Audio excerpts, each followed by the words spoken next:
Hi guys, good morning. Can you guys hear me? Yeah, you I can can hear. just get a yes maybe in the chat if you guys can hear me.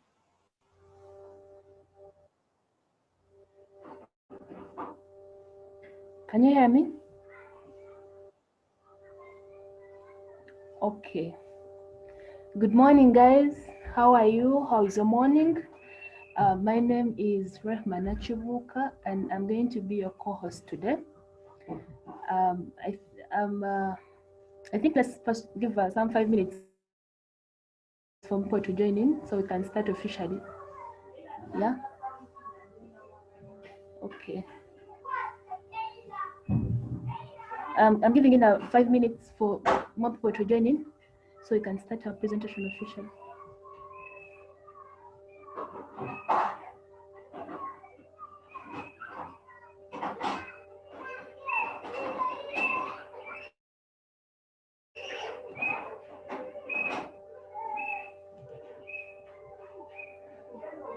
Okay.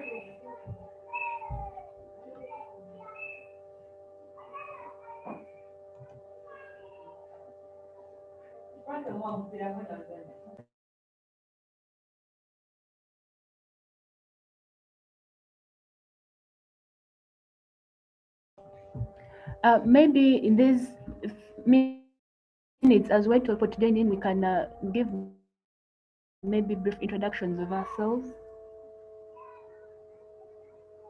Is that okay? Yeah. So I'm going to be calling on someone. Then you introduce yourself briefly. Yes, Kisa, please start off. Hi everyone, thank you all for coming. My name is Solomon Kisa. I'm a member of Joyous Mappers and also a coordinator for Resilience Mappers. Uh, I know this training, it's all about how to use ID Editor in JOSM and also how we can use the Mapillary plugin in both the JOSM and ID Editor and how we can use it to add more points in OpenStreetMap. Thank you.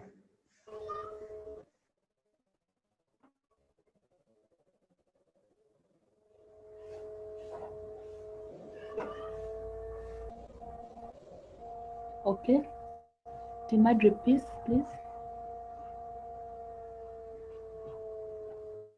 Good morning to you all. My name is Temarfis. I am a member of Youth Mappers. I am also a member of Resilience Mappers. And I want to thank all of you for joining this training today. I hope at the end of the training, you'll be able to learn something, and we shall take the mapping to another level. Thank you.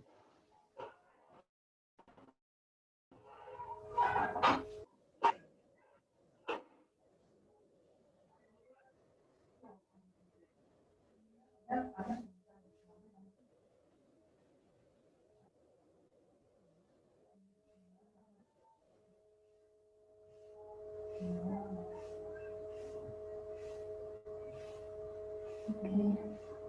Thank you, Peace. Marvin has already introduced himself in the group. I think we can check him out. He says his audio is not very good right now, but we can listen to Jackson.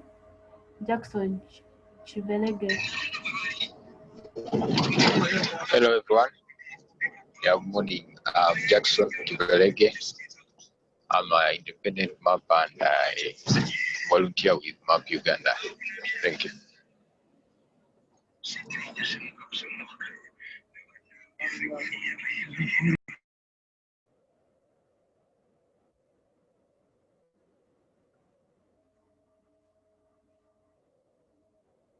Thank you. Let's listen from Mwesigwa Isaac. Yes, good morning, everyone. My name is Masigo Isaac, student at Macquarie University, land surveying, and I'm a member of Youth Mappers. Thanks.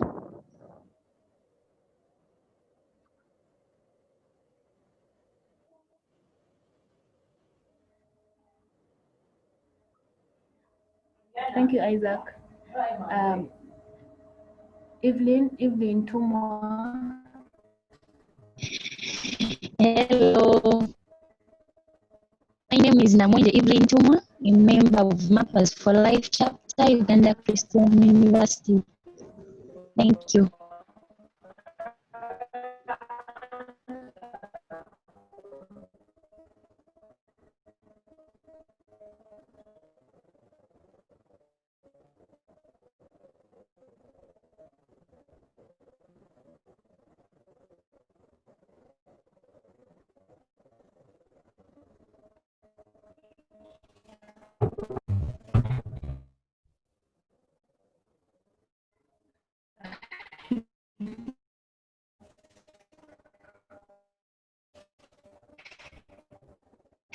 Becca.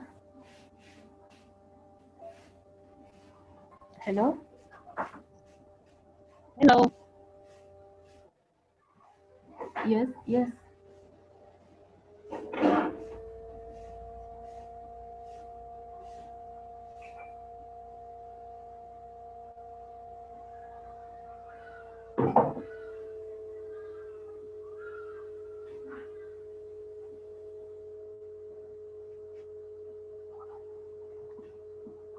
Okay.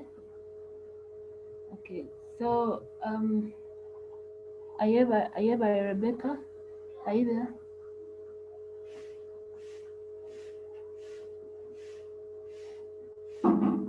Okay. Okay. I can't hear from Rebecca. Okay. So we shall just start. I'm going to start with a brief introduction of resilience mappers. I'm just going to share my screen.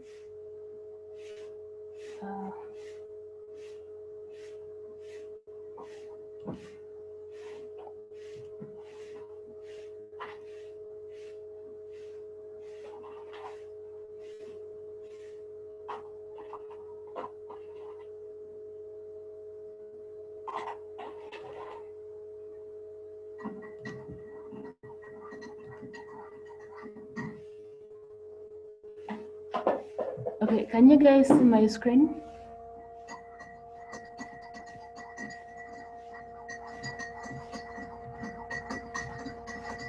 Yeah, we can see it. Okay, thank you. I'm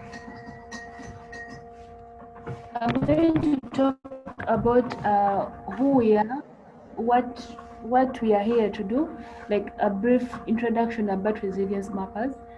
So as you can see on this slide,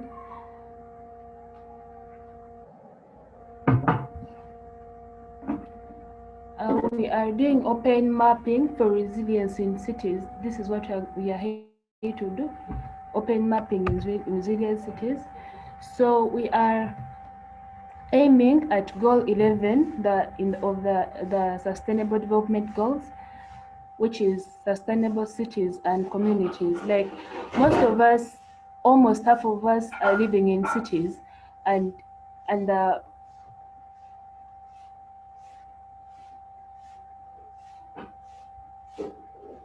yes, now half of us are living in cities right now, and by 2050, two-thirds of us will be, two-thirds of the places in Uganda will be almost urban. Now, sustainable development cannot be achieved without significantly transforming the way we build and manage our urban spaces.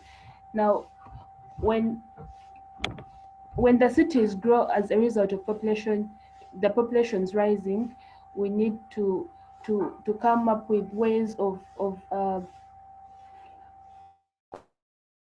seeing that the people are living well, their careers are building. We have business opportunities coming up. There's safe and affordable housing, and are building resilient societies and communities.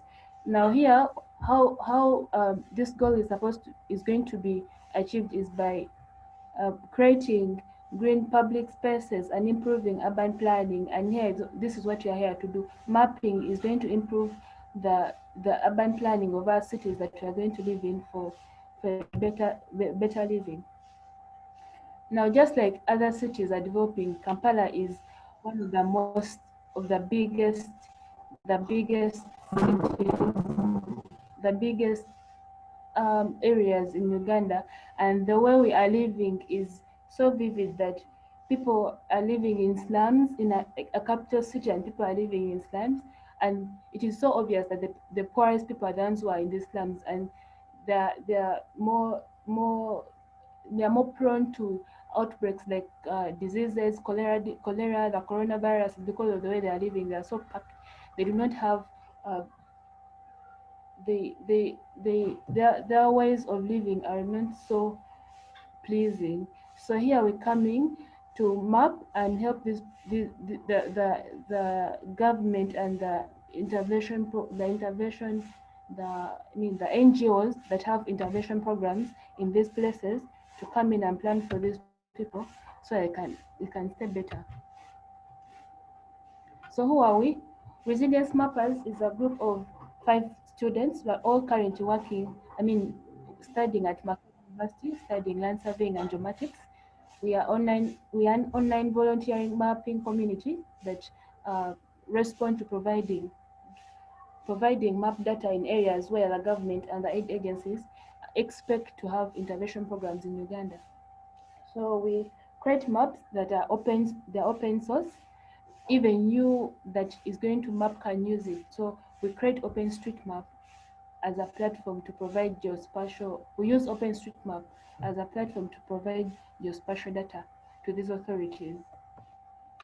Even you as a layman can use this data. You do not have to pay for it. That that is the merit with it. Like you're creating the data and you're going to use it yourself without even paying for it. So we hope to provide the required geospatial data that is most needed for the aid agencies, like the settlements, the informal settlements. For example, in Kawempe, that's the place we are dealing with right now. So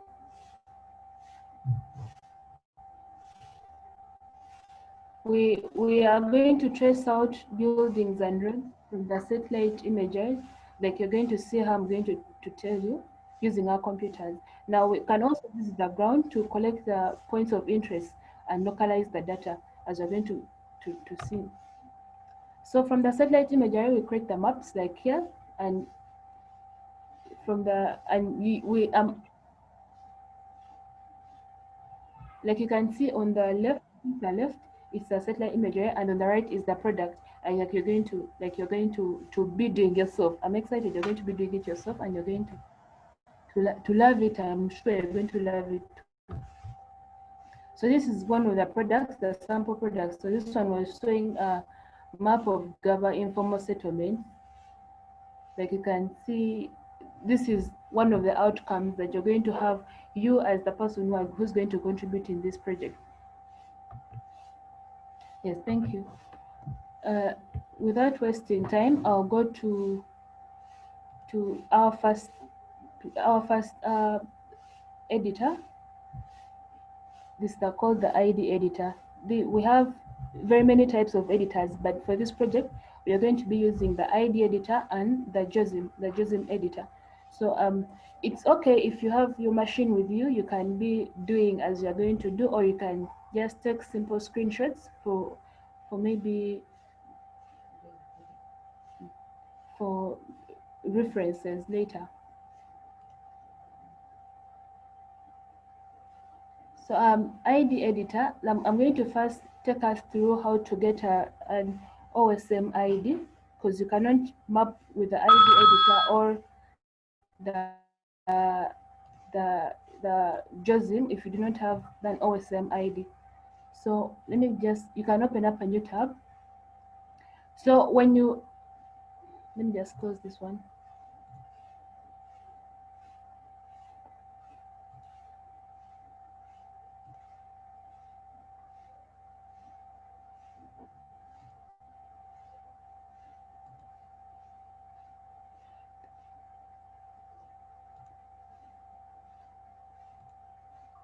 Okay, I'm starting from the when you open your browser, say Chrome or Mozilla. I'm going to be using Chrome.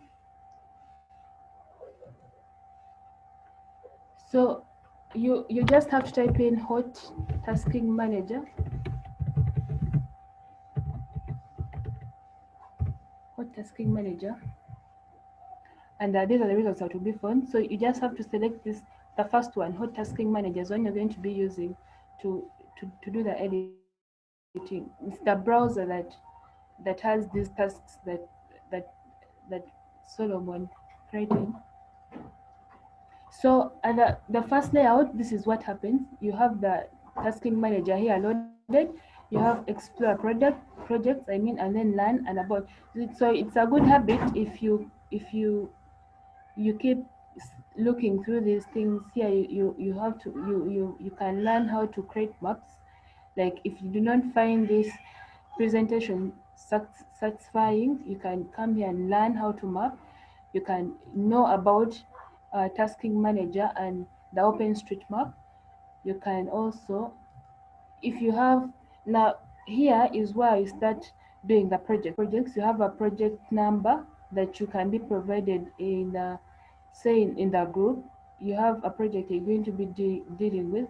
So these ones are just levels at which the mapping is going to be. There's a beginner map, intermediate, and advanced. I think some of that. Oh, sorry. Let me first launch a poll that is asking us if you are new or you are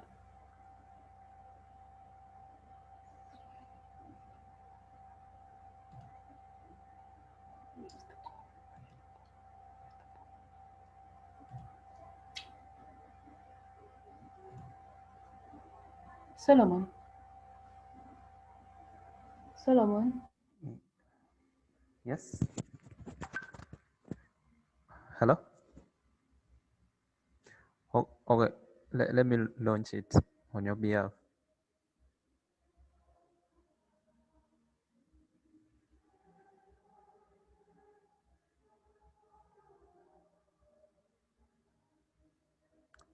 Yeah, I've launched it so people can join in and vote. If it is your first time participating on a project on OpenStreetMap,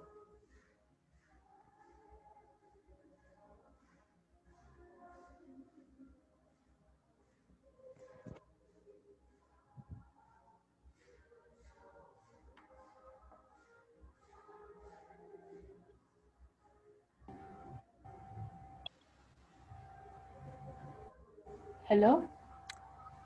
yes.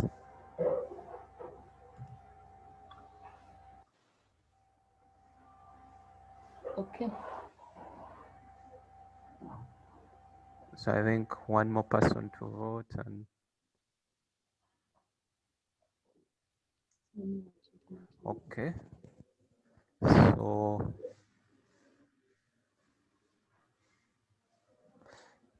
So yeah, I think 60%, 40% are actually new. So I think you'll have to take them through how to create an account before starting to map.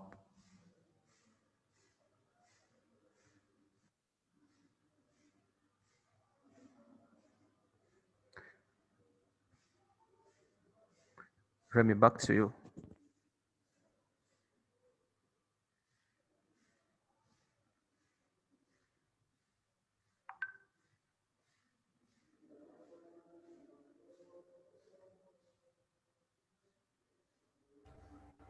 Yes, thank you. Can you remind me where we ended before we did this?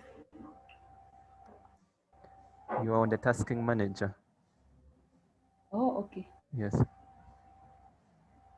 Yeah. So when you load this browser, this is what happens. You have the tasks loading. These are tasks that different communities Remy, are building. Remy, Huh? share Yes. the screen. Yes. The screen. Yes, Oh, share the sorry. screen.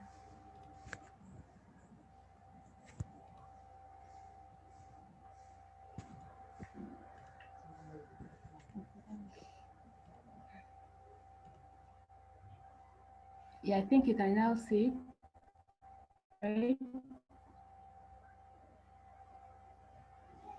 You can see my screen, right?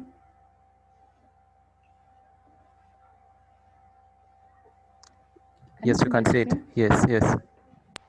Yes, I can see it now. Okay.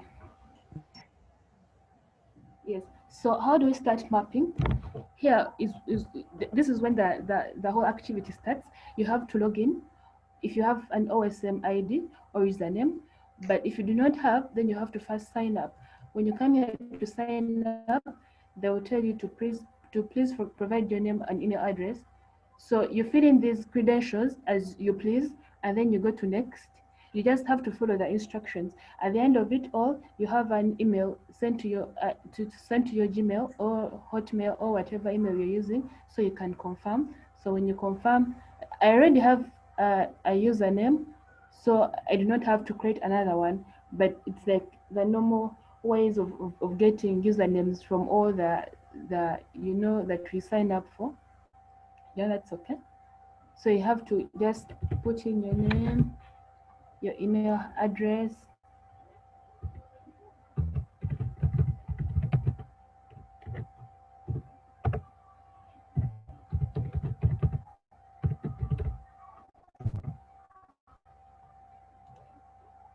Okay, I already used mine, so they cannot allow me to use it again. But that's how you do it. So after creating your OSM is OpenStreetMap. After creating your ID, just have to come here to log in. When you log in, this browser will come up. You have to notice that the OSM ID is case sensitive. So the way you created it at the first here is you must be knowing which capitals, which small. So it is, yeah, really case sensitive. So I'm going to just type in my username. You can use your email address as used before, or your username if you remember it.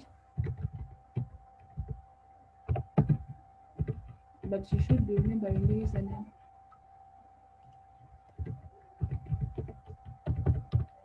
So this is my machine, so I can use it to remember me, just in case I need to come back and map and I do not have to log in again. So it will just take me to the tasking manager without logging in. So you grant access to this browser to access your account. So you grant access. Yeah.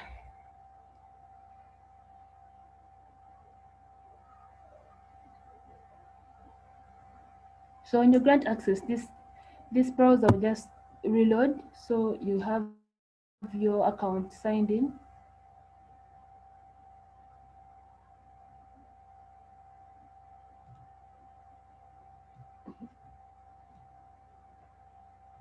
Okay. The internet is a little bit slow.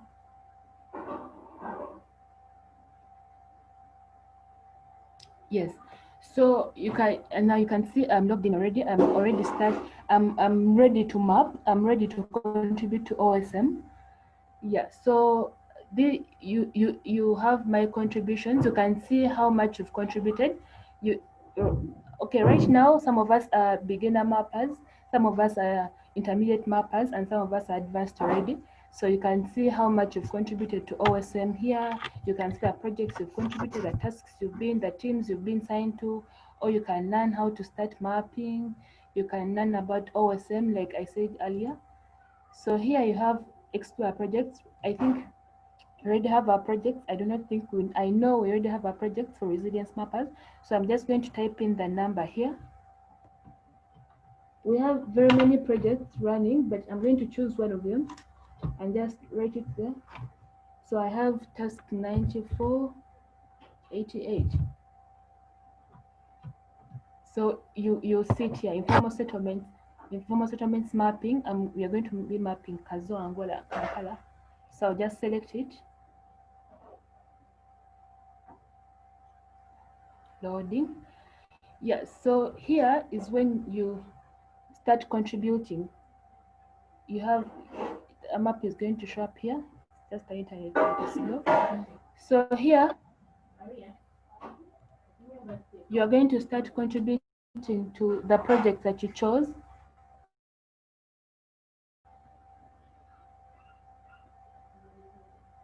Okay, I'm not wait for the whole map to load, so I'll just go to contribute.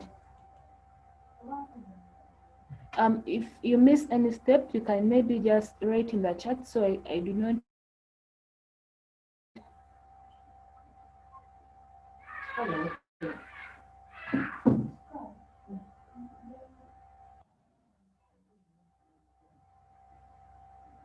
Okay.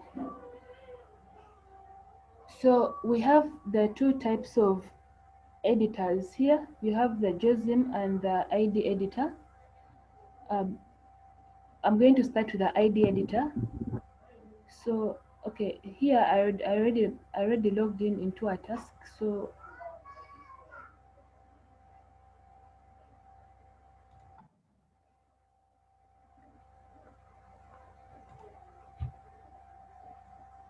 ideally, this legend shows that these white tasks, these white squares are available for mapping. So if you log in, you want to map, you're going to choose one of these white spaces, so you can start mapping. The blue ones are already ready for validation. Someone has already mapped them.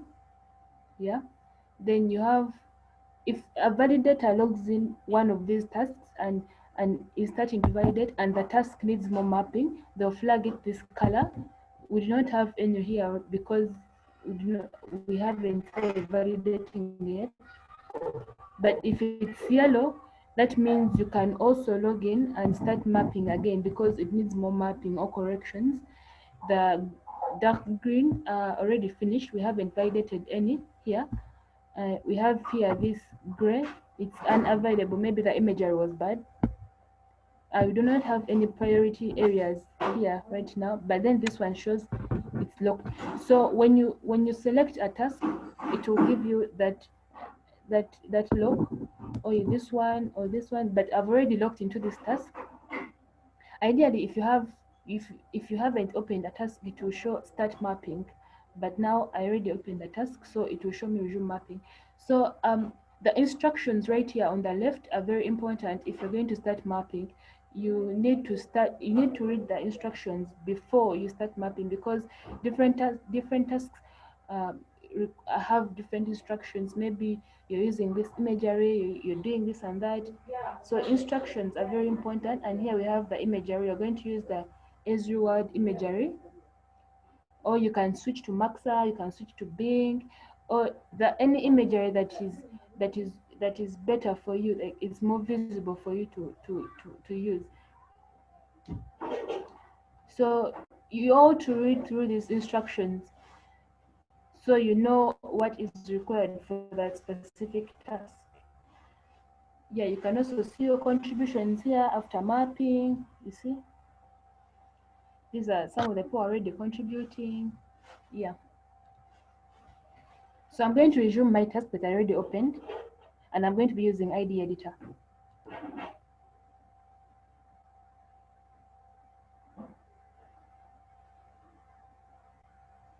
Yeah, so this is where the real deal is, the mapping, the contribution, the exciting part. I don't know that you guys get excited when you're contributing. Me, I get excited because I know I'm doing something for someone else there that is really needing it. Yeah, so I already started mapping on this task, so I have unset changes. Yeah, on this there is a toolbar here. You can here it gives you a walkthrough, like how do you use ID editor, what are the shortcuts, what is this, the overview, the editing, and so if you really feel you're not very convinced with this presentation, you can just come back here and then read through all these things. They are very important if you go through them. Yeah, this is it's like the manual for ID editor. You have the preferences, the generally this This is a toolbar that can help you. So how do you start editing in ID Editor?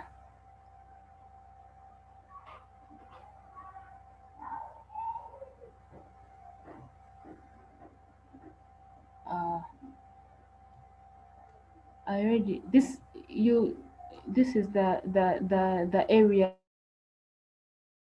of interest. I'm going to be working through this purple line. You do not have to work above beyond the purple line because this is the area that you selected.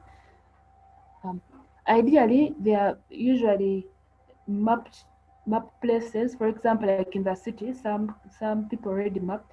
So there should be OSM data, OpenStreetMap data that is displaying. If you do not see it, like I'm not seeing it right now, maybe the internet is very slow. It should be loading. You can just maybe reload your page so that the data also loads. Or you can just come here and then you can select the imagery that you want to use. But I need my OSM data to be showing because I already contributed. So I'm just going to just reload this. Just a second.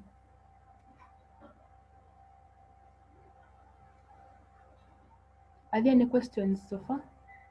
You can just write them in the group, in the chat.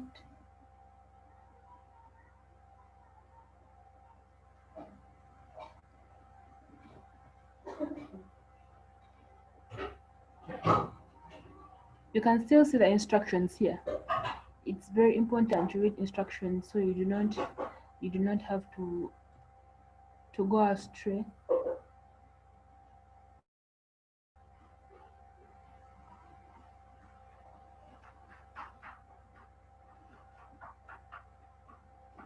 Okay, so I can see my OSM data has already loaded. So these are some of the contributions that people have been making to this.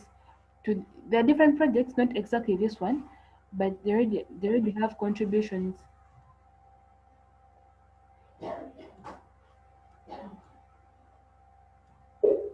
Okay.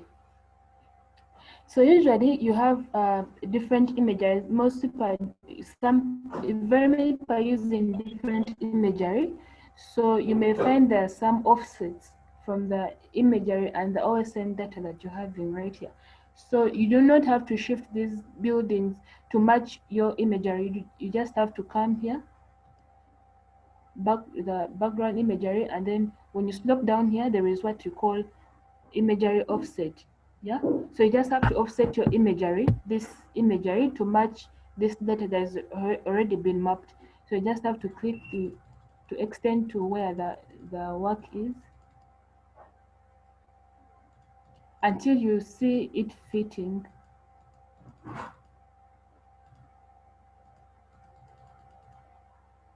think it is a little bit okay.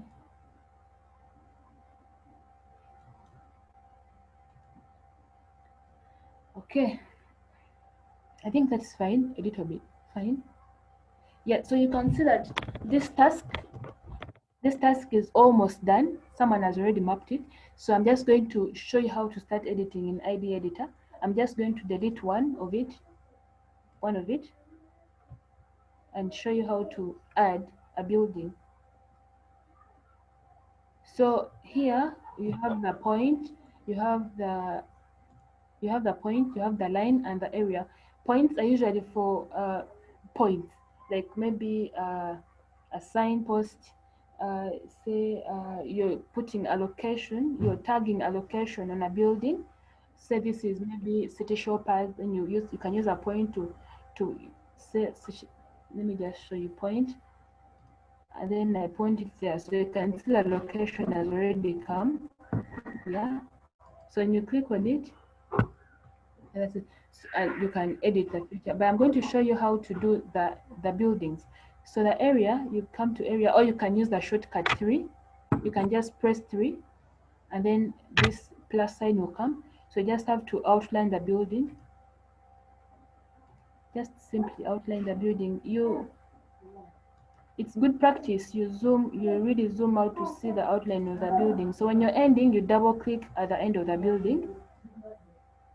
Yeah, so you can see it perfectly laid out. Then we have to tag the building. Is it a building? Uh, is it a what have you drawn? What's the square that you've drawn? It's a building. I can clearly see it's a building. So I just come here and then click on building. It's a building. Yes, I know it's a building. So I'll just say that's a building. But to square it, to make it orthogonal, because you know most houses are they do not have ramshackle shapes. So you just have to press Q. Press Q. I don't know that you've seen the changes. It's now perfect orthogonal shape. Or you can just right click on the building and then come here. There is circularize. I don't know, circularize. That is if it's a heart, it's a circle. Then you can also move, or you can just press the M. These are some of the shortcuts that make your work easier. Or it's already square. I've already pressed the Q, so it's already square.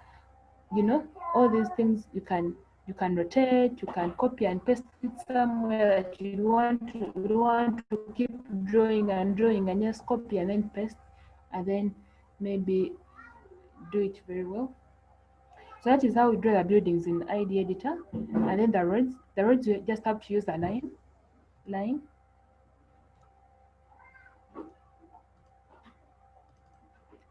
just like that.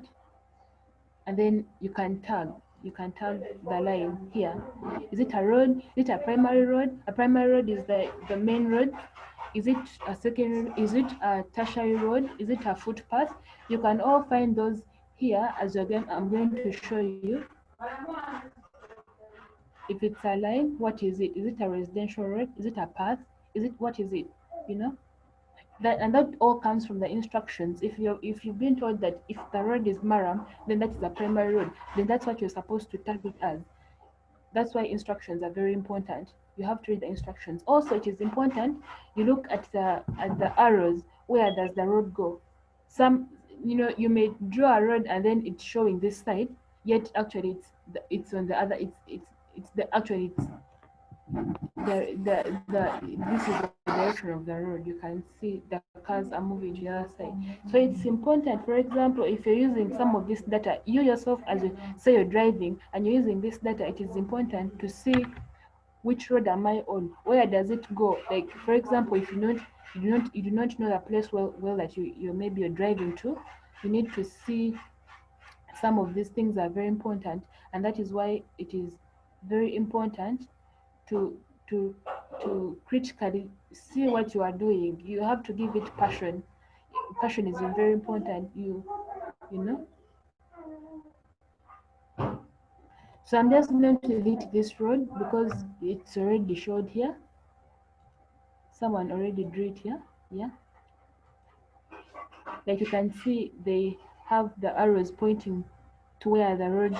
If it's a one-way road, then it is important to really show some of these nitty-gritties of the features that you're drawing. Some roads are two-way, that two-way. I mean, yes, they're two-way. The cars, some of the cars are going to one direction, and the others are going to other direction. So you can draw two lines. Like most of the say the say Centenary Park, you draw two lines, two and then four here and then there, and then show the directions of the road. It's important. Okay, so let's look at Mapillary. There's an imagery called Mapillary. Mapillary is there is a series of photos that have been taken on the ground and uploaded to the OSM to help you add some of the details of these features that you've drawn. So I'm going to show you how to use Mapillary for the ID editor to add information to the features that you've drawn. So how do you load Mapillary? You come to this this icon, map data, or you can just press F, and then you can see some of the data layers here, the additional data layers that you can use to add information to your features. So I'm going to use the mapillary photos. They're going to load in a few. You can also load the traffic signs. If you need to load the traffic signs. Okay. So you can see this has been added, right? To see the pictures of the mapillary, you just have to come and click here. Say I'm going to start from a little bit beyond my boundary, because I need to see what exactly it is. Now these ones show you direction. This is the direction at which the photo was taken, and you can see it has already loaded here. I'm just going to extend this side so I know which point I'm viewing. Yeah, so this picture is not very clear, but if you can zoom in and see what exactly the building is, that would be very fine. So these are navigation keys. You can just click on them and see the next photo. Now see, if I click on this one, it's showing me I'm going this side. So I'm going to use this one to go into my area of interest. I see the pics of the area of interest. So you can see this. Now there is information that is provided here in the picture. If you can add some of the information here, like on this building here, I think it's this building, this one. Yeah. You can also use these other photos to see where exactly this picture is. Now you can see that this one here, this picture, sorry.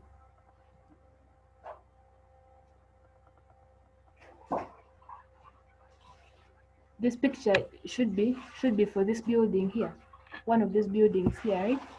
So if I click on this one,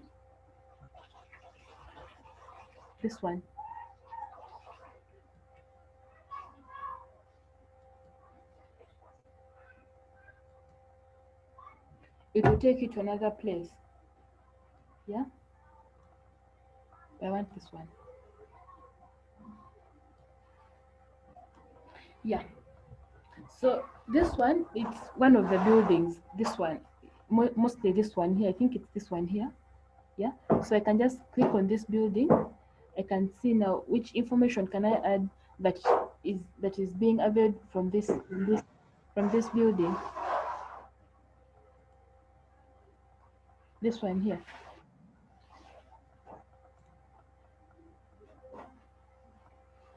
So here we have, it's a building, yes, but what type of, does it have a common name? For example, is it called, maybe, like we all know, you say Gazalan, does it have a name? Is it commonly called Gazalan? Is it a watch Seka? So you can just add some of that information here. If you know a common building, a common name that is tagged to that building, you can just add it here. So for just in case someone is looking for such a building, and there are some of these local names that we have that identify buildings so fast, so you can just add it here. And then here are the levels. Is it a storage building? Is it just a one level building? So I can just, it's a one level building. So I'll just add here one. It's a one storage building. And then what type of building is it? Is it a house? Is it a residential? Is it a garage? Are there apartments? Is it a hut? Is it industrial? But I think it's commercial, because I'm seeing very many shops. It's commercial. It's a commercial building, so I'll just tag it commercial. Yeah. So you can add most of the information here. So you can now see that it has been turned to a commercial building. Yeah. So if the information that you're getting from this picture is finished, then you can just save. You can just upload the changes here. It's a good practice to add a comment here, because it gives the validator an insight or a preview of the changes that we added to this particular task. So I'll just say I added roads and buildings. It's just a good practice to show what you added to that particular change set. So after that, if you are a new mapper or you've never done any mapping and this is going to be your first mapping, it's also good practice. You say, I would like someone to review my edits. If you're not very sure of what you drew, or you just want to a double check, you can check this one. I would like someone to view my edit. It's also a good practice. So after that, you can just upload your changes. Upload changes. So you're already uploading changes OpenStreetMap. You're already contributing. You're already drawing a map for someone else that is going to use it. You're drawing a map for the government, for the international, for the NGOs. So it's loading changes, uploading changes. You just have to wait a little bit. Okay. Yeah, so your changes have been saved. You already have your contribution to Awesome. Let me just close this. Is there a question on Mapillary or any other something I've talked about that is not very clear? I've seen You some, can write in the chat. Okay. yeah, I think Evelyn was asking, please pardon, on how you can On the begin, Mapillary part. Okay. yeah, how you began it, so you can just show them how. Oh, okay. Mm. So how do I load the Mapillary? Is you come here. There is this icon here for map data. Yeah, or you can just press your F button. You just press your F button, or you just come here to map data and then click on it. Yeah, this pop-up will come. So you have OpenStreet data, you have OpenStreetMap notes. All this is additional information that can help you can help you add information to the features that you've drawn here. Yeah, but the Mapillary is here on photo overlays. Photo overlays. Here, photo overlays. You may not see when you just load and it's not expanded. So it's in photo overlays. You just have to check it. I've unchecked it now. It has gone away. So you just have to check it. So you see these green lines. Now these points here are the photos that you've been seeing at the corner here. These are the photo points. These ones, and they show you which direction the photo was taken. It's important because you can clearly identify which building you're looking at in the photo.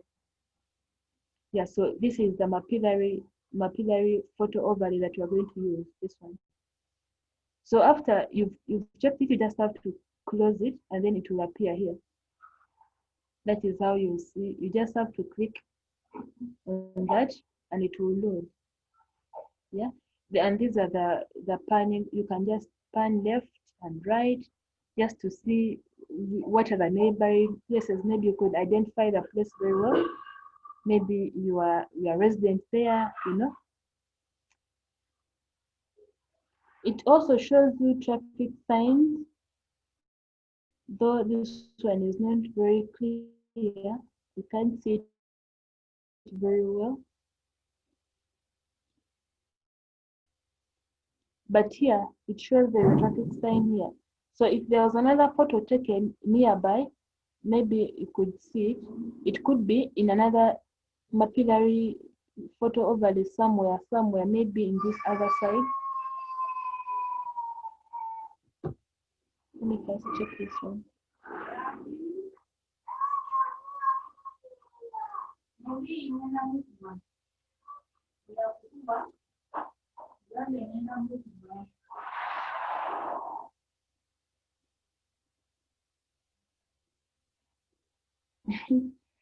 Patrick, I can see you're saying mapillary part is really still confusing. Okay, let me, okay. Mapillary is, there are photos that you also can take when you're at your place, but it's a tool that we use to get more information on the satellite imagery. It's on ground. It's a ground photo that gives you more. It gives you the nitty-gritties of the features that are on ground, the names, the local names, the what. So we are going to use mapillary to add information to the features that you are going to add on the satellite data. Yeah. So how do you get mapillary? You get mapillary by checking it here, and then these are the traces that the photos were taken. So when you close it, you come and tap on any of these points if you want to see the photo that was taken at that particular point.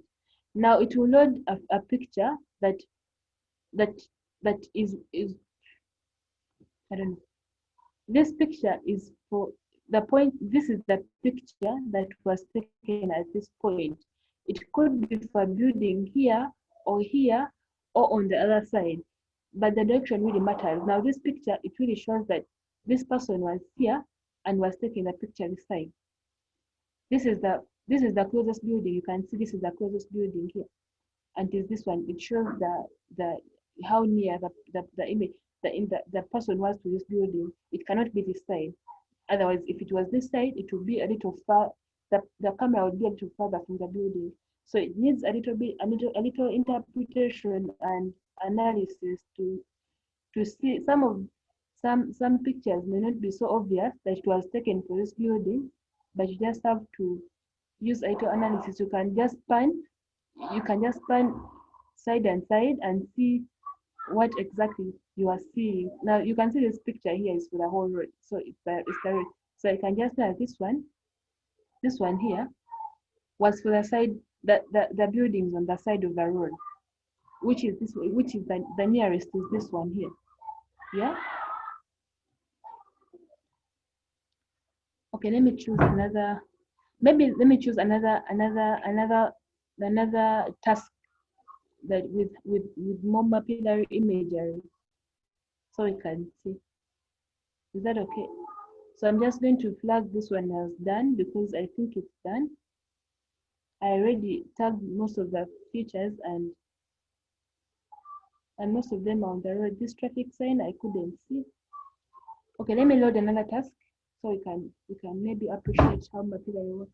I'll just say added roads and buildings.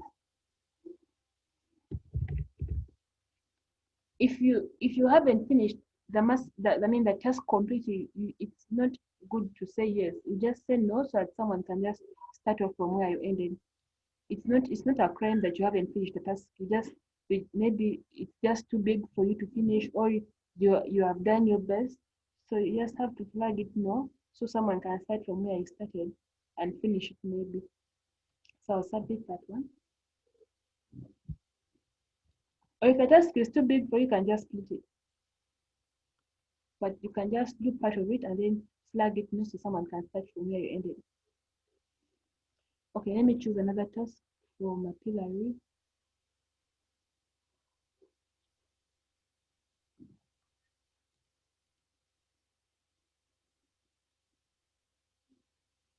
Okay. Let me choose this one. So it's telling me to map the selected task, and I'm using ID editor. I'm just going to say map selected task. Now wait for it to load. Okay.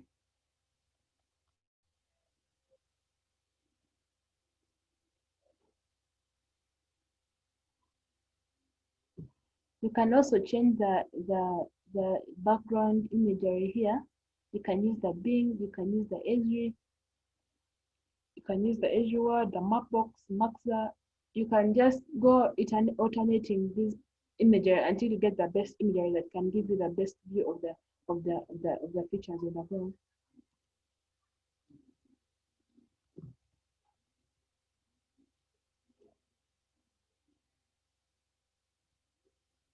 Okay, so this is the task I'm working on. It's been mapped. Most of the features have been mapped. Now some tasks you may load may have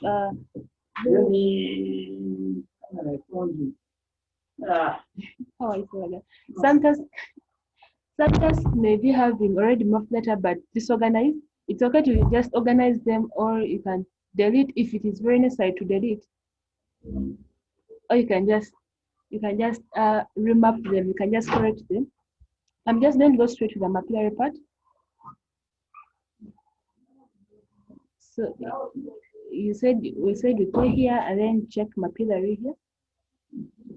So let's check out this picture here.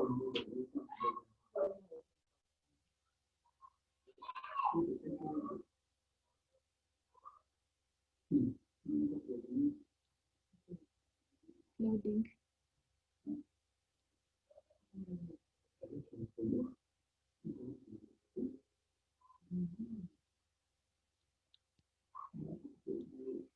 The internet is a little bit slow.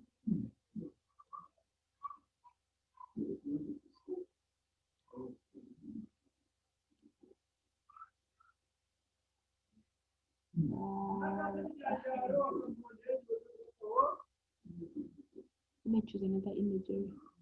And the internet is a little bit slow. Let me choose this one.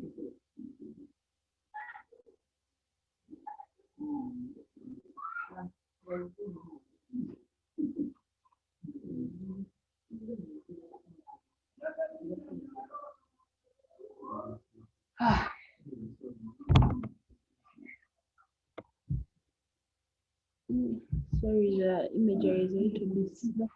Loading slow.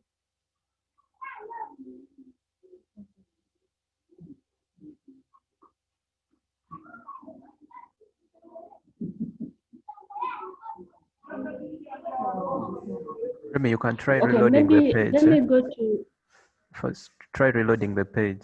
Might find it's just. Okay. Yeah, just reload it.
Nze wuuli omukazi nage.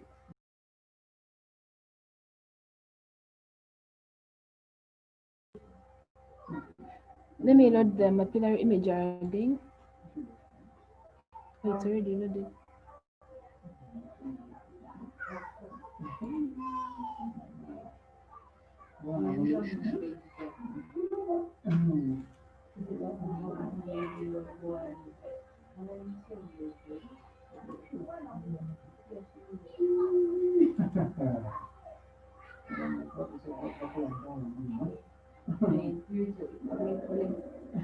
Okay, I was of view that we go to the JOSM, so we can maybe appreciate Mapillary through JOSM. Maybe it will be easier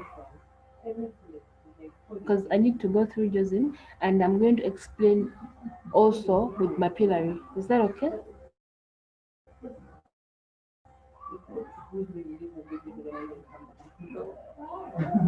Can we go to JOSM and maybe see Mapillary there?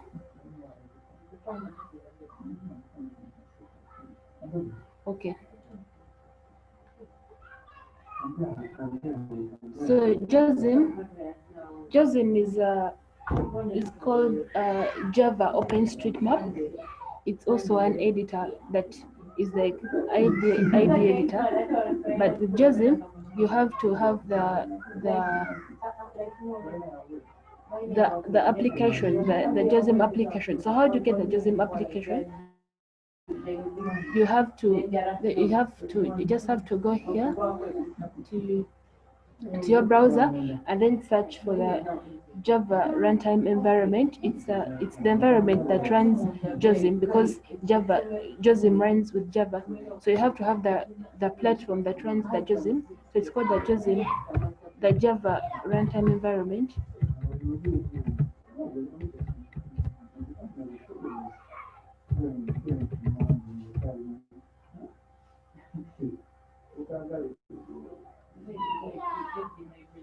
So you have the Java runtime environment here.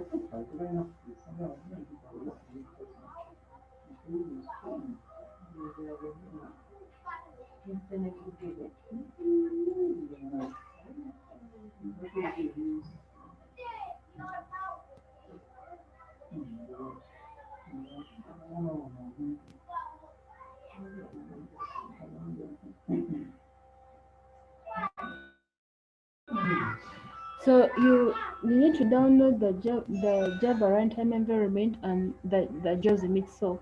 So this one only, it's important to run JOSM because JOSM will not run if it doesn't have a platform to run to. So you just have to get one of them. It depends on the machine you're using. You have the Linux, a 32-bit, you have the Mac, the Windows 32. So you download any of these. These are the setups. You can download any of these. So I already have my Java runtime environment on my machine, so I'll not go through the download.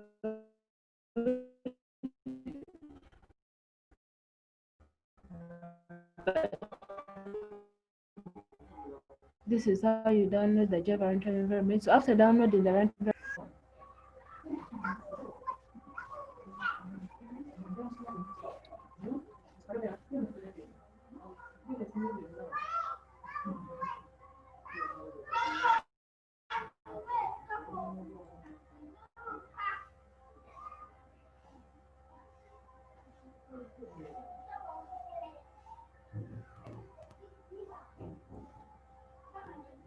my internet has slowed so much.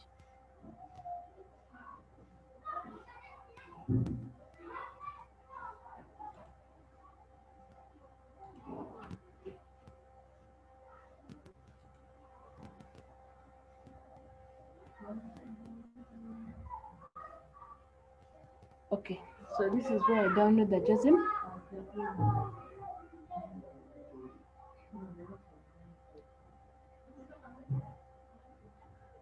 So you can learn how to install a JOSM here. You can. This is just uh,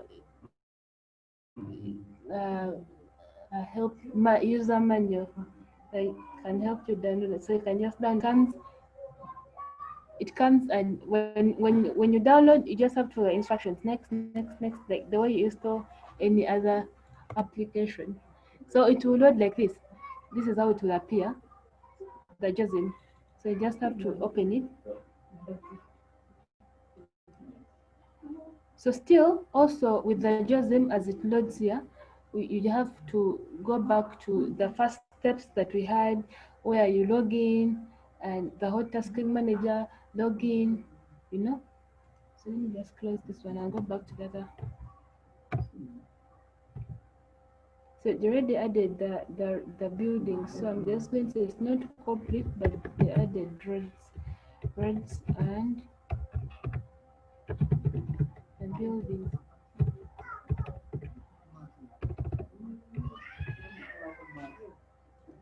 I want to go back to the first level, this one. So as my JOSM is Loading.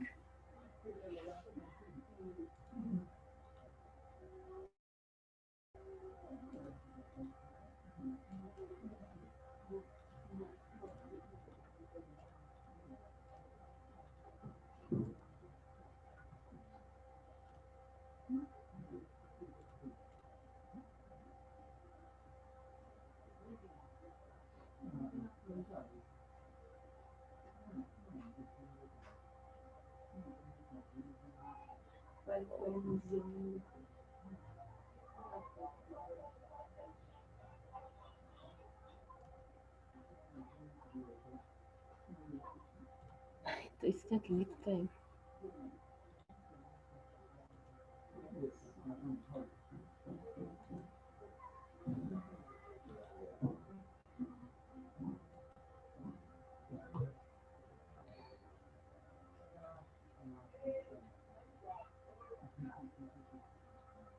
Yeah, so JOSM, as I said, is also an editor that you can use, like the ID editor, only that JOSM has a lot more features than ID editor, and would really advise us to use the JOSM editor. Like we are going to see, it has a lot and lots of tools that you can use. And first, with addition to the very many tools, you have the validation. It has a first step validation. It validates you where the errors, what is not meant to be where, what haven't you tagged. It gives you all the validations that you may need as a mapper.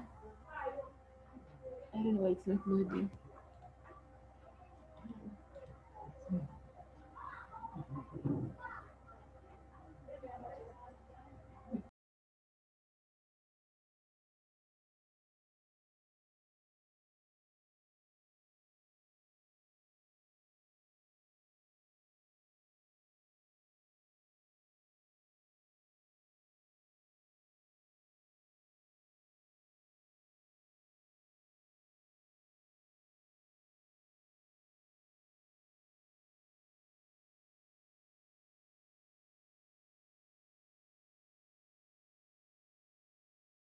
Sorry for the delay.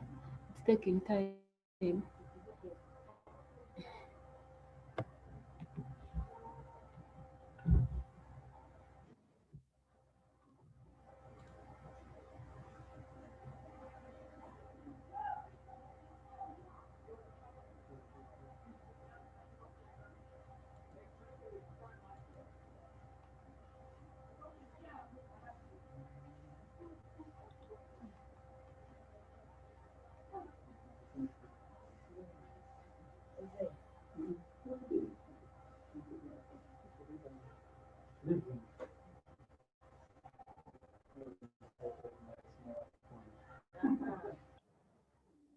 Hello?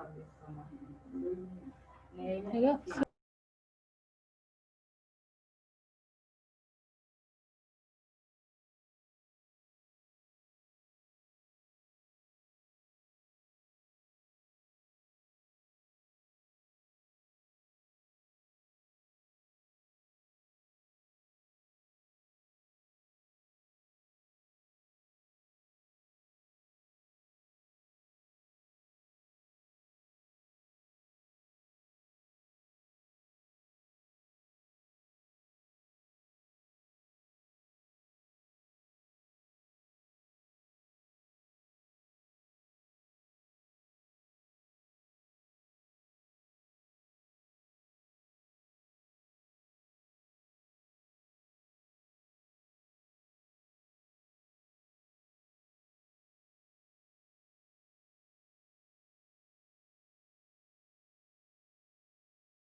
No, I did.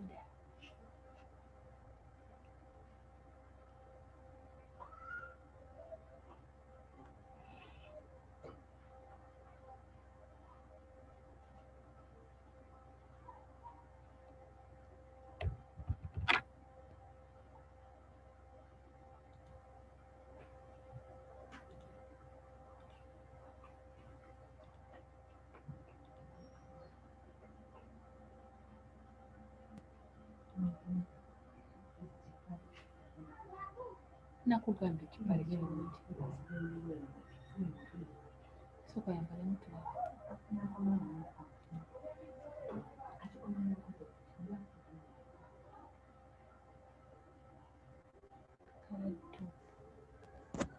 Remy, is it still loading? yeah, it's still loading. Okay, let's just be patient.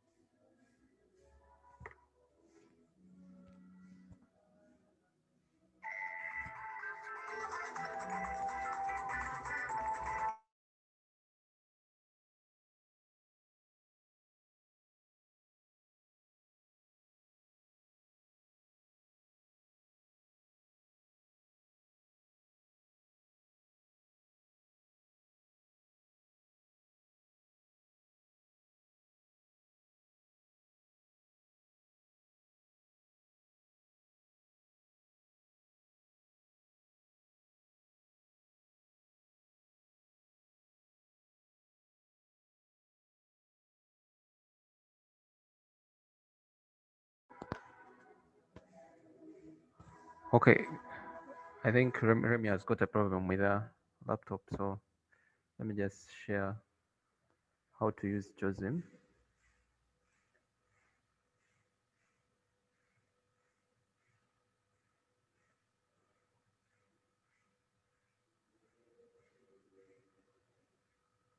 Yeah, just a moment.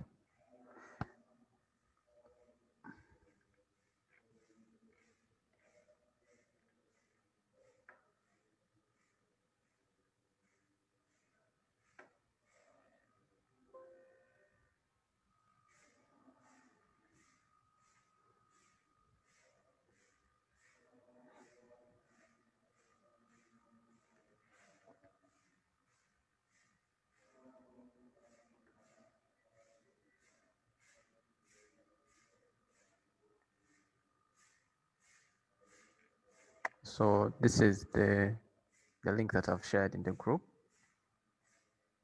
how to use Mapillary in ID editor.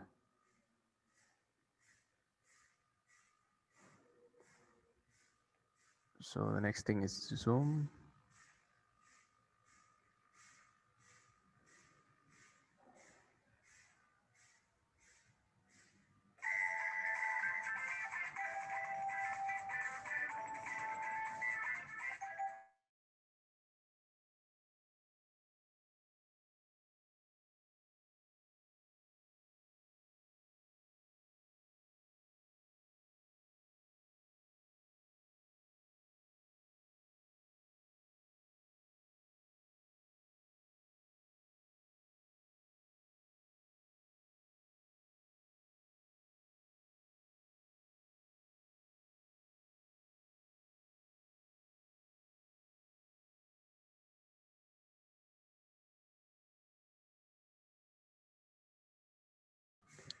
So yeah, my JOSM has opened up. Let me just share. So when it opens up, this is how it looks like. So the first thing that you'll have to do first is, before you start editing using JOSM, is to install plugins. So you go to preferences, edit preferences, then you come here, this symbol here, this one here. So since we are going to use the Mapillary app, so you search in Mapillary. Of course, if it is just the first time you've installed the JOSM, then you'll find that it's unticked. So you tick it, then you click on download list. So it will download it. After downloading, you press OK. So you see here it's downloading.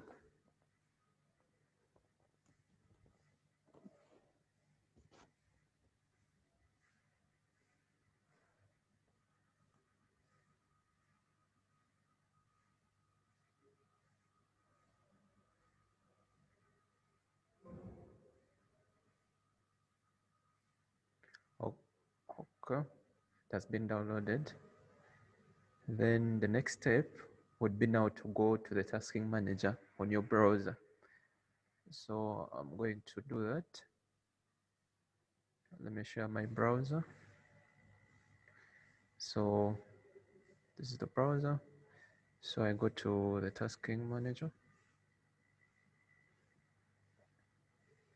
This tasks.hot.osm.org. Yeah, then I load it.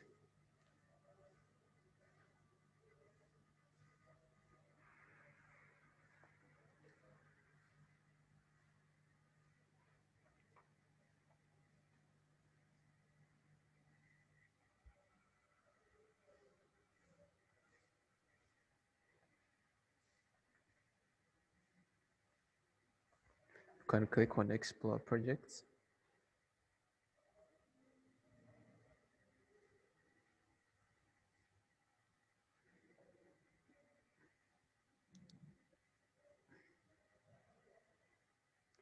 Okay, the project's number we are using for this training is 9488. Yeah, so it's this one.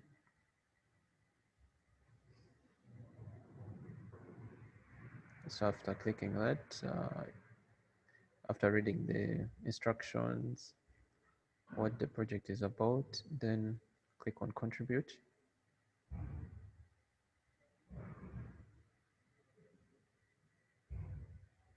Yeah, then you choose one of the tasks that are not mapped, especially now for the Mapillary plugin. Of course, we are going to use areas that are near the road.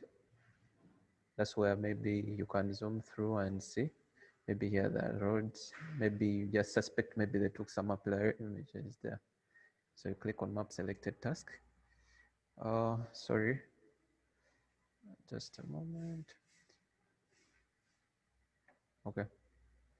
I don't know if you saw that part of, okay, you choose among, when you're choosing the editors, you choose JOSM.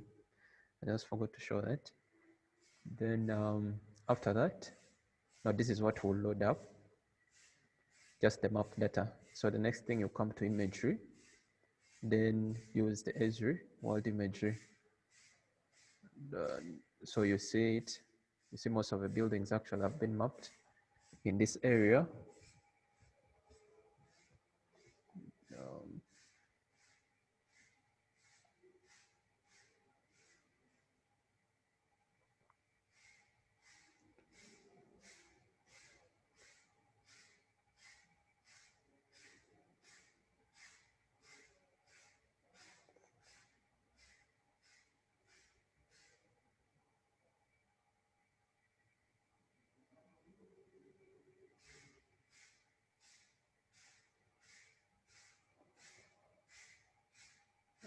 Here, so I'm sharing my Zoom screen. Okay, the internet, I don't know, it's loading very slowly today. Okay, let me try maybe ping. So you see Bing is not so clear, and even it's old because you can see this building is still being constructed at the time that they took the imagery. So that's why I think Esri is better to already constructed the building. So after that, after adding the imagery that you think is the best, you edit using the various tools that are here. So you have this add nodes tool to draw nodes. Like if I want to draw a building, let's say maybe, okay, there's this select tool and the draw nodes. So usually basically I use this tool for editing on JOSM. So I can maybe remove this one. So this is the one for selecting. In case I want to select, just click on the select tool, or you can press letter S. Then the draw nodes tool, it's this one for drawing the buildings, roads, and water bodies, rivers. You can press that or letter A. Then now you can draw. Basically like that. Then after that, you press letter Q to make it orthogonal. Then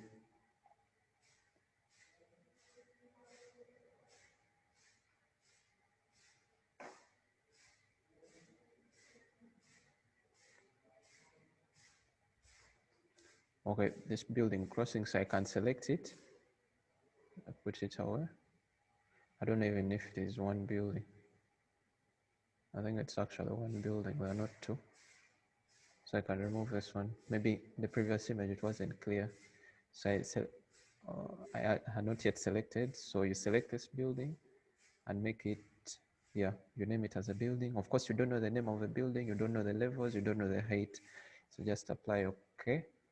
Then now the next thing we are going to use, we're going to add the mapillary imagery. So when you download the plugin, you go to imagery, you'll find the mapillary plugin here. So you click on mapillary, it's supposed to load. So you can see here. So it looks like in this area, yeah, in this area there are no imagery. Traffic area. Yeah, in this area otherwise it would have come, just like we saw in the ID editor when Remy was showing us. So for this one, there are no imagery. So if there's no imagery, then it's fine. You don't have to suffer. So you just ensure that now these buildings that you have, they are clearly mapped. So I'm just trying to drag them and make them as complete as I can. Yeah, then if it is complete, I can upload my changes.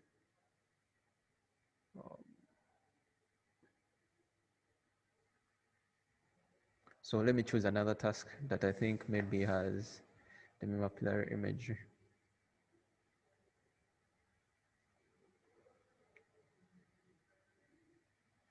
So this one I can complete it.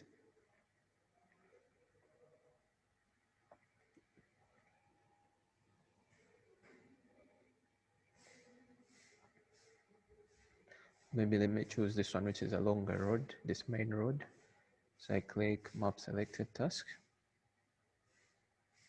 So it's opening up on Zoom. I mean on JOSM. So I think you can see my JOSM. Yeah, now because I turned on the mapillary app, that's why it's showing these green lines.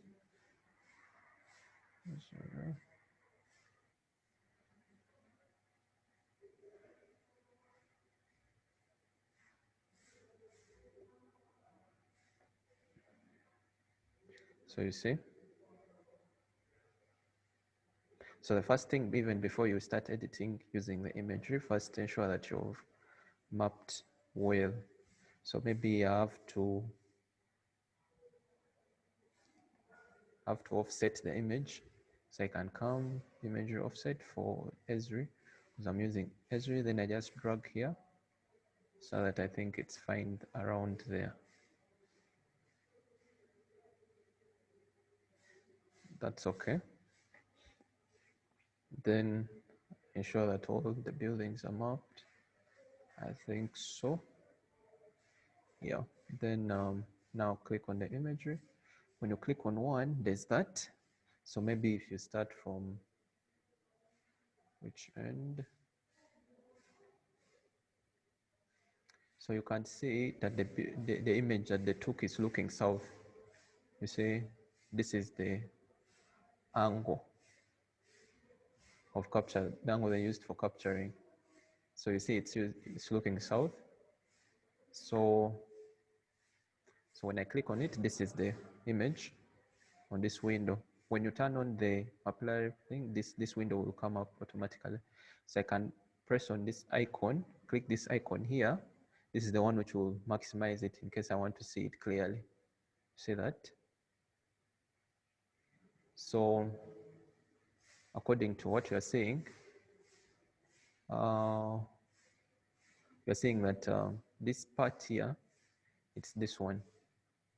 If you look at it clearly, you know the car is going down, so this car that took the picture. So this, the right is the left here. The buildings that we see on the right of the image is actually what is on the left of the map, and then vice versa, like that. So you can decide, maybe let me start with, maybe I start with the right, the left of the map. So I can click on previous, I see this one. So it's more of like a fence. There's a fence somewhere. Then there's a long fence, which is, can see. So you can see actually there's a tree around here. This is the tree. And then there's another building somewhere here. So maybe next picture.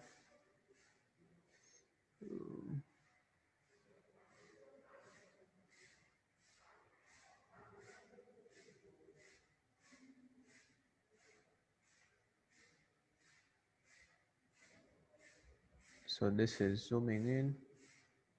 If I want to, you can zoom in using the scroll. If I want to, like this, just scrolling. Then if I want to pan or move the image around, you use the right hand key. But of course now it is, I can't pan it because I think it's that's all it can offer.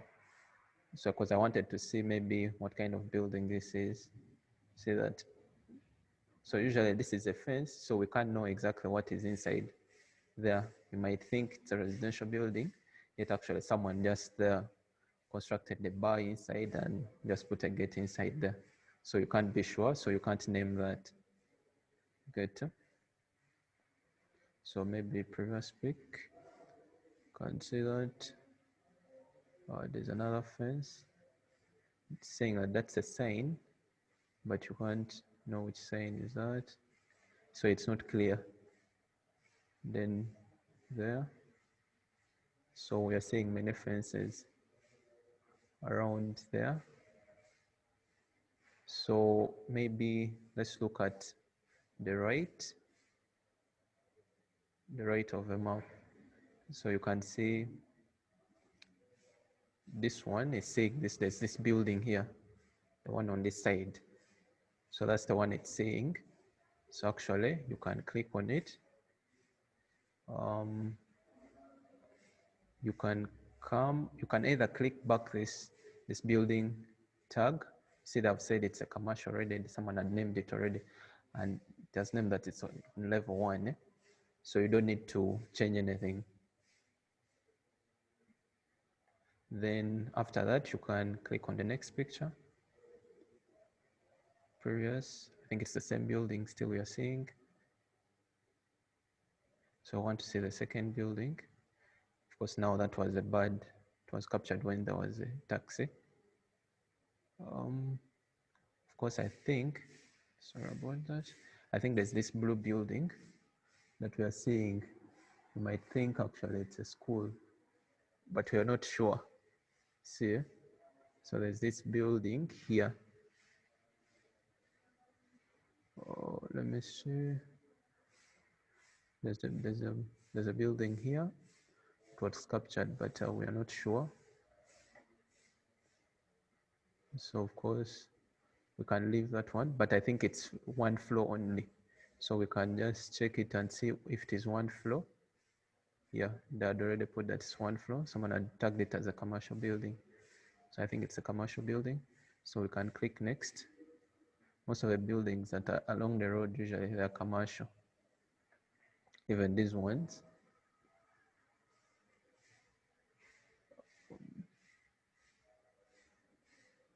Even these ones, I think all the next buildings along the road, they're commercial buildings. And they're level 1. So I can click on it. Building commercial level 1. Building commercial level 1. Commercial level 1. Yeah. So unless you know the name of a building, you can add it. You can see that. So most of them are shops, commercial buildings, like that. And then just Then there's another layer. There's mapillary and mapillary traffic signs layer. So it gets the traffic signs that it has been identified in the photos and puts them there for you to add them as points on OpenStreetMap. So I've enabled it. Let me first layers tab.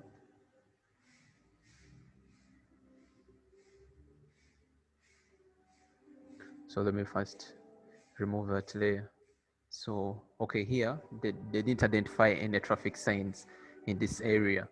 See that? So that means we can't add anything using that information. Eh? So then the next thing, yeah, after us seeing that maybe we have added all that we can add from the mapillary images, then we can now submit in our work. Eh? So after that, now it looks like we didn't edit anything in this area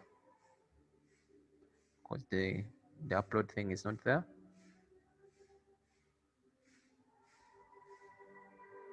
So I can now, is this task completely mapped? Yeah, it's completely mapped. Then I submit.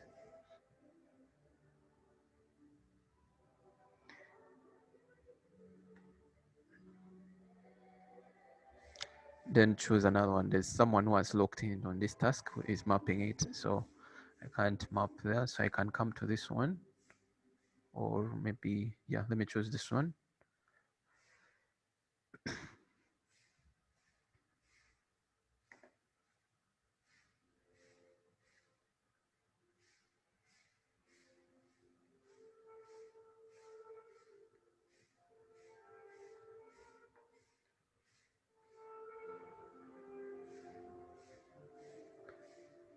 Okay, these error signs are disturbing.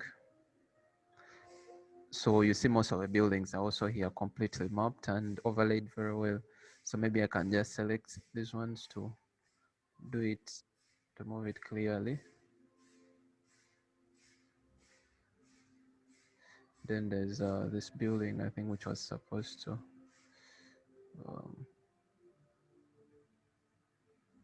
just drag here to make it bigger.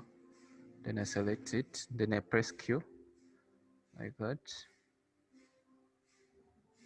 Yeah, so after editing all the buildings, most of the roads in these areas are mapped, but if you find one that has not been mapped, then you map it. Then after that, yeah, we put on the mapillary layer. Yeah, so it adds there. So you can see that on the left of images, on the left, okay, you see this peak here. This one you see for it, its angle is on the north side. So that means the left is actually the left. So if I click here,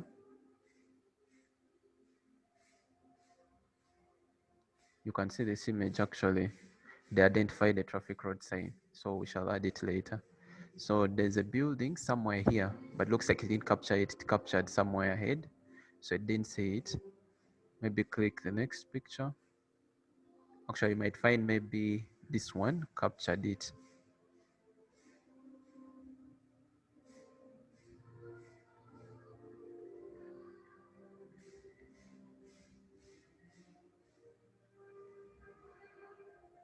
Okay, let me restart with this one. So it captured ahead, then we move ahead. So we are on here, somewhere there. But most of the buildings within our drawing area, we don't have things to add there. So there's nothing we can add. So maybe we click, we check on our right. Let's go back to the previous pic. So the previous pic on our right, I still can't see clearly. So maybe I click on the next pic. On our right, there's a building somewhere. Okay, it's not so clear.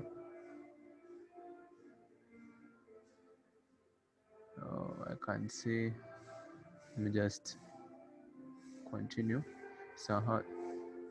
So most of the buildings you can see on our right, they're down. Okay, looks like this imagery is also kind of old because we can see that these things are not, we are not seeing this green, and most of the buildings are down. So let's say maybe this imagery here,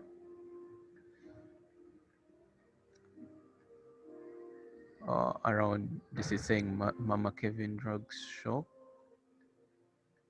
So we can see the edits that have been added. This one is saying it's a residential. Okay, but we can't, it's not yet so clear. Then let me see just this image.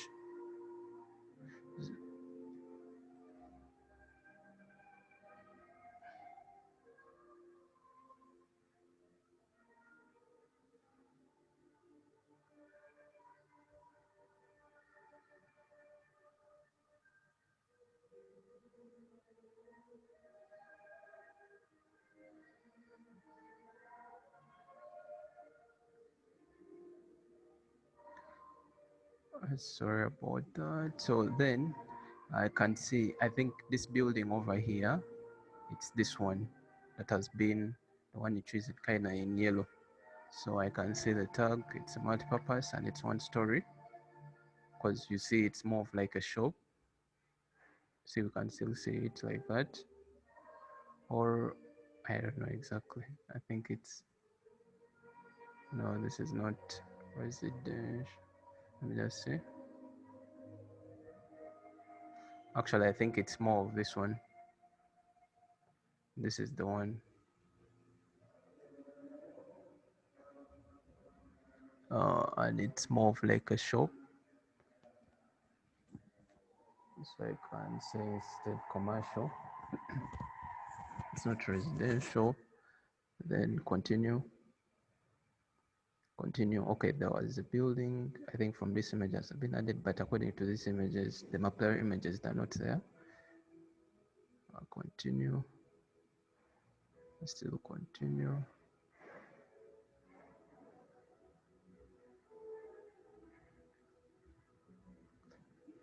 So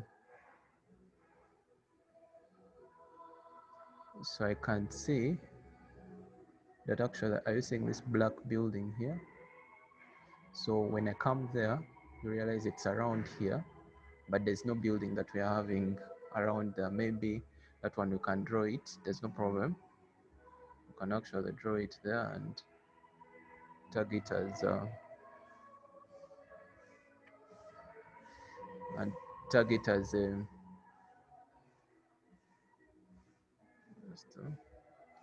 it as a building. But okay, I can't see. All I know that it's level 1, but I can't see what is being done there. So I can just say level is 1. That's all. Then I continue.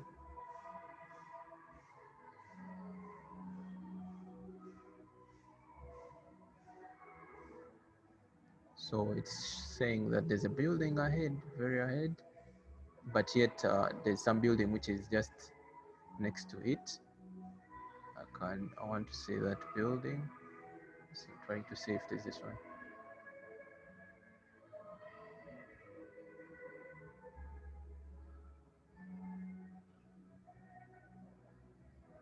Let me use this.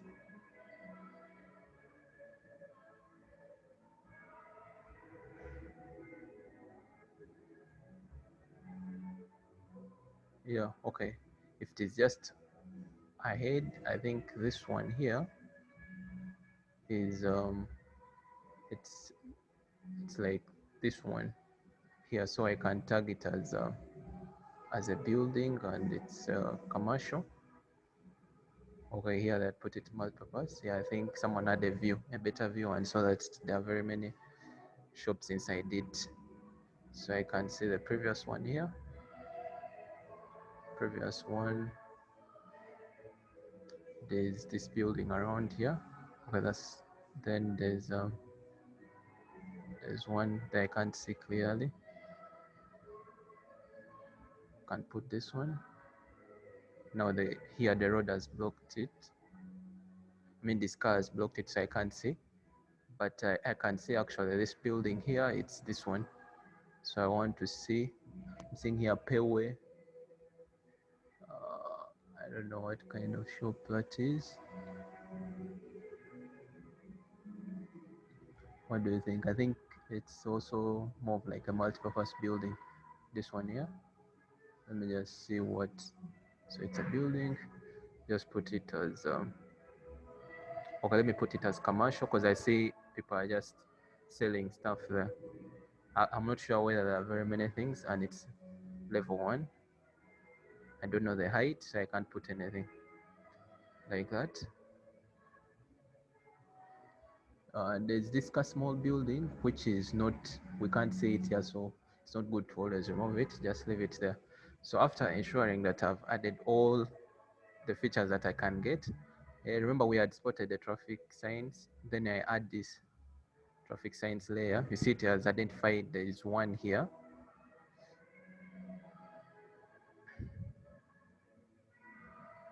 See this one here, it's a traffic sign, which is a zebra crossing sign. Let me see, so can add a point because someone had added points already. I think you can see that these two. So let me just select. Let me first close this, maybe delete this, delete this. So yeah, select that, then it's a tag. So what tag? Let me see if there's traffic sign. Okay, let me just put if there's road sign.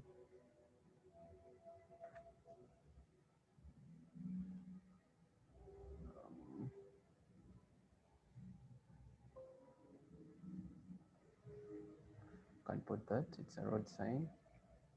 Then after doing that,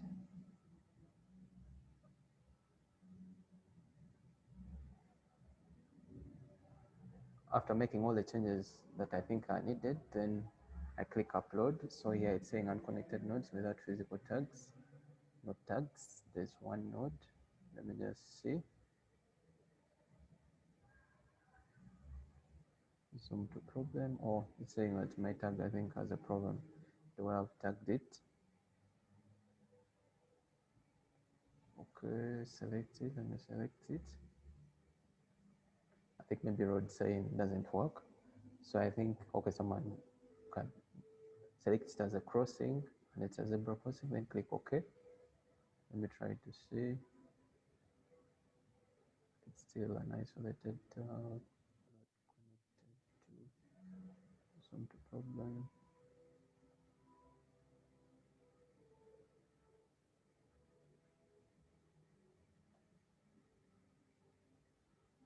Let me see one of the presets here.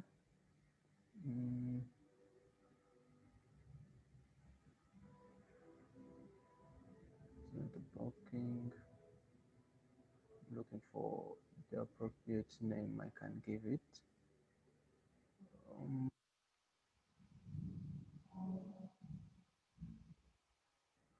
It's not, let me see. No. No.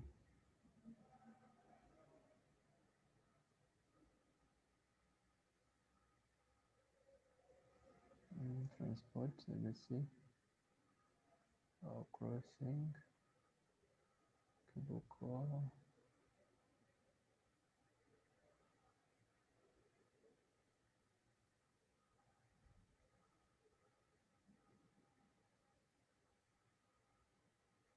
Highways, let me see streets.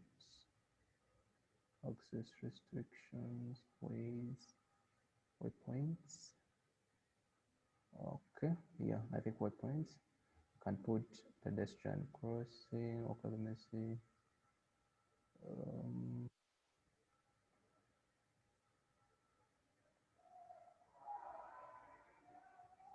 Then apply preset, then upload. Okay, continue. Okay, no, let me just see.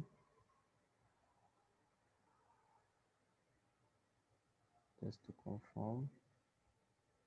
So maybe you can delete this one. I don't know why it's doing that. Then upload.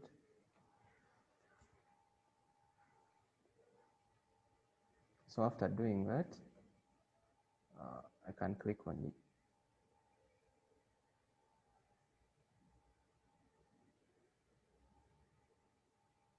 I can mark the task as completely done and submit.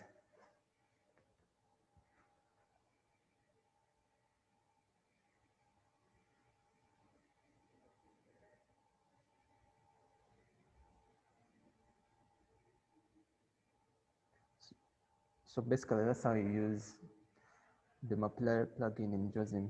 So I don't know if anyone has any questions, can ask.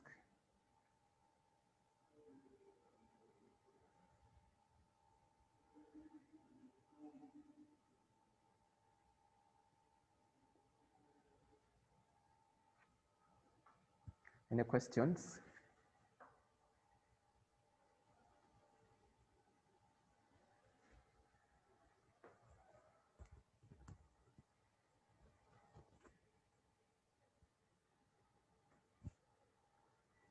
Okay, I see someone in chat is asking.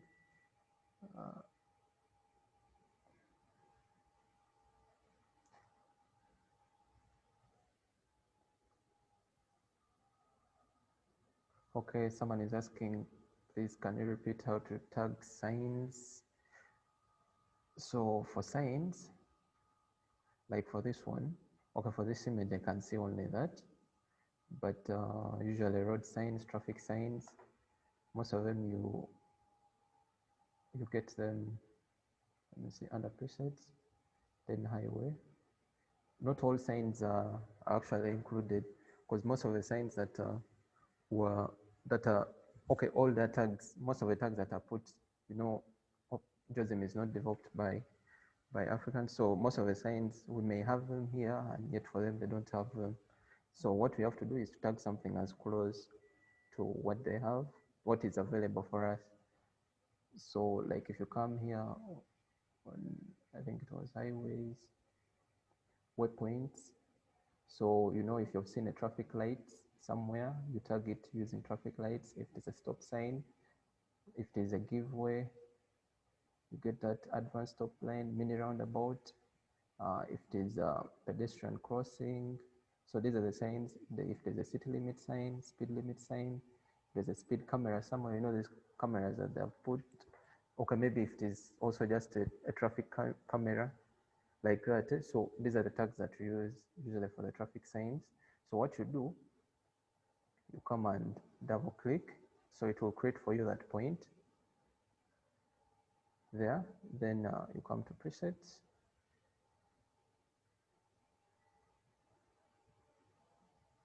to highways, then waypoints. These are waypoints. Then yeah, you choose if maybe it's traffic lights. So it's asking you direction. If you don't know the direction, it's okay. Press OK. So it will add it there, as long as you've seen the traffic light there. Then click upload. Of course, it's going to ask you that isolated node which must be connected to a way. I think it's saying that it's supposed to be okay. I understand that. Like if say what it's saying that in case you have a road somewhere here, this is the road, and let me call it it's maybe a primary road. Click OK. Then now the traffic sign. Okay, let me see this. So I've created it there. Always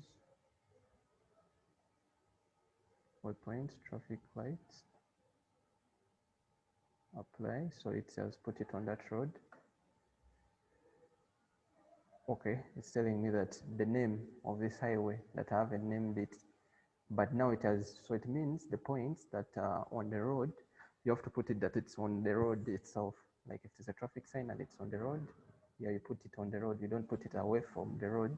So that's the same thing that applies to this traffic sign that we had here. We're supposed to put it on the road. Which road is this one here?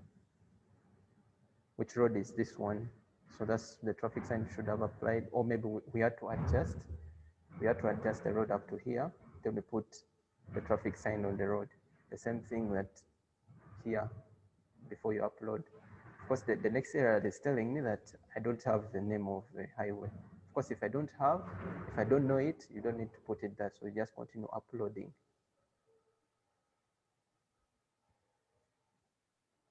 Just delete these ones. I don't know if I'm clear. Rebecca. Any more questions?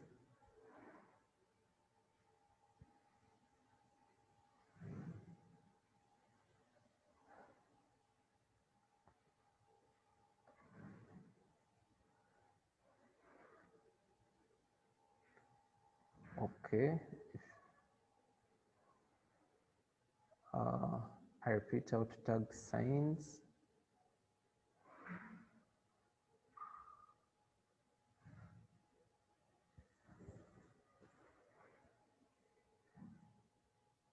Rebecca, have you understood how to tag signs? I think it's fine. So someone is asking, Isaac is asking, compensation plan. Okay.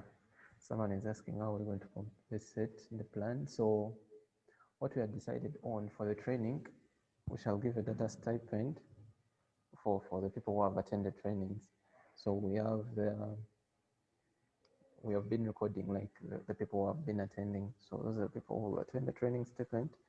Then you can spend the rest of today mapping, like to get used to these Mapillary tools and get conversant with them. Then we shall provide an official communication before Monday. That's usually, I think, on Sunday evening or Sunday night, we shall give an official communication on how we are going to do the mapping and the terms and conditions that we shall have to follow for those interested. Hope you picked something. Yes, any more questions?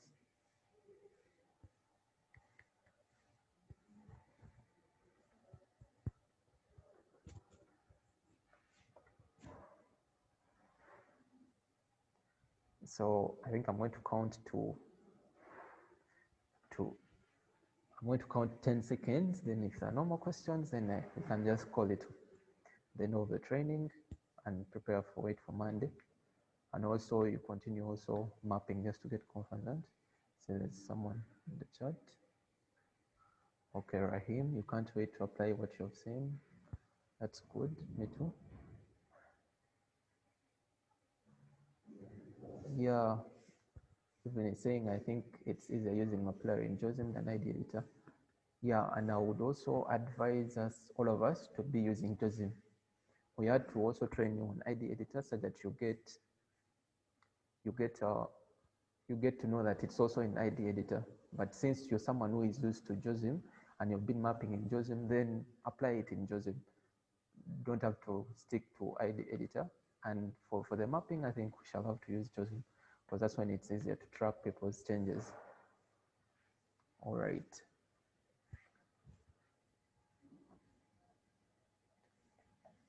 Any more questions and comments?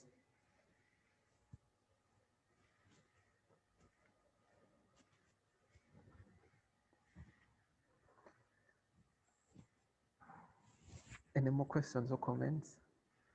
10, 9, 7, 8, 6, 5, 4, 3, 2, 1. Okay. I think that's it. Thomas is saying thank you. Thank you too for attending. Okay. See you. guys. You can also keep chatting on WhatsApp, asking more questions in case you need clarification. Maybe you're mapping and you get stuck, you can chat on WhatsApp and we can get around it and see it working. All right, have a good weekend, everyone. Bye.